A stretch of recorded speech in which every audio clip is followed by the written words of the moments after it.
And guys, this is our beautiful corned beef, cabbage, potatoes, and carrots. This is how I cook. Hey guys, welcome to my kitchen. I'm Jameson and this is how I cook. Up next, I'm gonna show you guys how to make corned beef brisket with cabbage, potatoes, and carrots. Up next on This Is How I Cook, just in time for St. Patty's Day. So guys, before we get farther into the recipe, do me a favor, hit that subscription button, turn on those notifications, and like this video. And let me know down in the comments, have you ever made corned beef at home? How do you make corned beef at home if you do make corned beef? Let me know your tips. Always drop some comments and let me know what you guys do in your kitchen. So this is our cabbage, and I'm gonna start by cutting this into quarters. So I wanna keep this cabbage cut into large chunks because those large chunks are gonna help the cabbage cook at about the same rate that the corned beef is gonna cook in the slow cooker. So we cut that bad boy in half, and you see that this core is still holding the cabbage together. So when we cut this into quarters, all we wanna do is come back through the center of that core and make sure we keep that core intact. Now some of your leaves might come off, but that's okay. We'll just throw those into the crock pot with the rest of the cabbage. So depending on how you plan on serving this, right, you can cut this down even into eighths. Main thing is you got to keep that core intact. As a matter of fact, I think I'm gonna cut mine down into eighths. You want to take these pieces and give them a good rinse under some cold water, and especially take your time and kind of fan those leaves out on the outer edge to make sure you don't have any grit in there, but that's what we want right there. So now I've got some red potatoes here, and we want to do the exact same thing we kind of did to the cabbage. We're going to cut this into large chunks. And with these potatoes, I want to make sure that I don't have any eyes trying to sprout out on the potato. And also any spots on here like that right there, you can go ahead and remove those kind of spots. And this is home cooking, so you just take your time. I got a little paring knife, and all I'm gonna do is come in and remove these kind of spots off my potatoes. If I see any sprouted eyes, I'm just gonna take my time and just come in there and cut these out. You know, these aren't hard to remove. You don't have to remove all of these little spots. Just look for any that have any type of eyes trying to sprout. You don't want that in your corned beef. You can even do it that way too. Just use your knife and cut those eyes off. And so with your paring knife, you can just grab the blade and pinch it, right? And then that gives you a little tip to work with. And then you use that tip, when you go down to your fingertips, you just begin to spin the knife, and that'll remove the eyes on the potato. And that's about what you want right there. Depending on how you're doing this at home, if you don't care about this, then keep your potatoes whole and they'll look prettier in the final dish. But in my case, I want those eyes removed. So into my crock pot, I'm gonna put my corned beef brisket. I got a beautiful section of corned beef brisket. I got this corned beef brisket from Costco. So all we're gonna do is set this brisket directly into our crock pot. So onto my brisket, I'm gonna start putting in my vegetables. So in the space that I left, I'm gonna put in my red potatoes. I got a few more leaves from my cabbage that we're gonna tuck in here.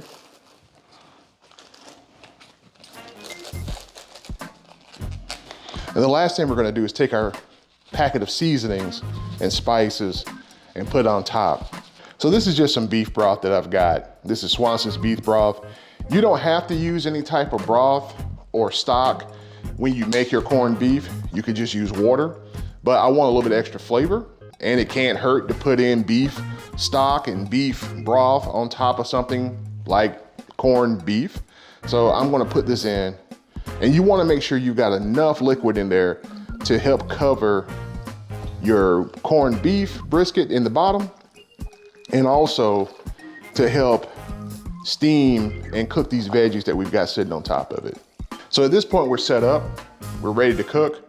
Now you notice how I layered this. I put the corned beef brisket in the very bottom, and then I put the vegetables on top. And what's gonna happen with that, I'm hoping that the corned beef is gonna cook a little bit warmer then the vegetables on top. And I'm gonna use the corned beef to help protect the vegetables that's in my crock pot so that they don't overcook and become all mushy while the corned beef is still tenderizing and finishing up its cook process. You guys almost let me forget.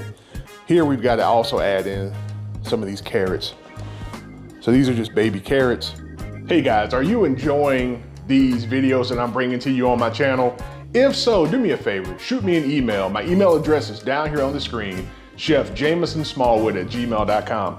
I want to stay in touch with you outside of YouTube so I can tell you about some exciting projects that I got coming up. I've got some things that I want to tell you about, but I'm not ready to tell you about them on my channel, but I will tell you about them via email if you would just shoot me an email, chefjamesonsmallwood@gmail.com. Thank you guys for all of your encouragement. Thank you for all of your support as I bring these videos to you guys and share a little bit of what I do in my kitchen with you. Now let's get back to the video. I'm gonna set my crock pot to low, and this is gonna be realistically about 6.5 to 8 hours of cook time. So let's reveal our corned beef with cabbage, potatoes, and carrots. As you guys can see, our vegetables are nicely cooked, our potatoes are tender, carrots are done, and all we've gotta do is fish out this corned beef, slice it up, and I'll show you guys how to make a platter just in time to serve your corned beef with cabbage, potatoes, and carrots. This is how I cook. So here's our beautiful corned beef. So what you wanna do with your corned beef is you wanna find the grain. And if you look on the back of it, you can see which way the grain is running, right? And so as we cut, we wanna cut against the grain. That way we get a really tender slice of our corned beef. So if your corned beef has a fat cap on it, like this one does, you may have a hard time seeing the grain, but if you flip it over, you'll be able to see the grain.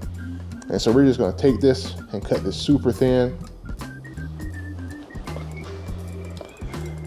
Yeah, guys. Corned beef brisket with cabbage, potatoes, and carrots. So guys, I'm gonna show you the final plating of our corned beef. So I'm gonna take those slices that I made earlier and we're just gonna put them sort of staggered here on the plate. That way everybody gets a little bit of corned beef. Next thing we're gonna do is put some of these beautiful cabbage pieces on here. So you got that those beautiful cabbage wedges there. Now we wanna put some of our potatoes on the plate. And as you lay this out on your plate, just think about it. You know, how would you plan on serving this? Do you got 2 people you're serving? You got 3 people you're serving? And the final thing we're gonna do is put some of these carrots on that plate too. You can see how tender these things are there. They're not falling apart, but it don't take much.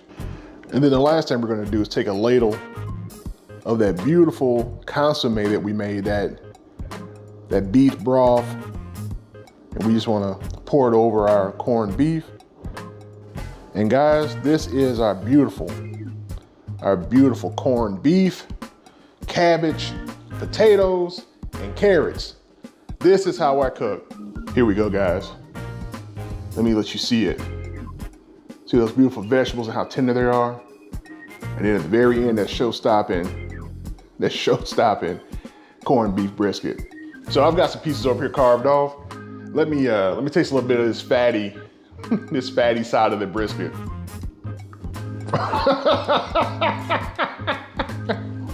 You see that cabbage? I'm gonna try a little bit of that too and see how it tastes. Man, it's perfect. It's not overcooked. It's nice and tender. And hold on, let me try one of these carrots too. See that carrot? It's sweet. And that flavor of the carrot, it plays so nice with the broth that we made when we cooked that corned beef. Guys, don't take my word for it.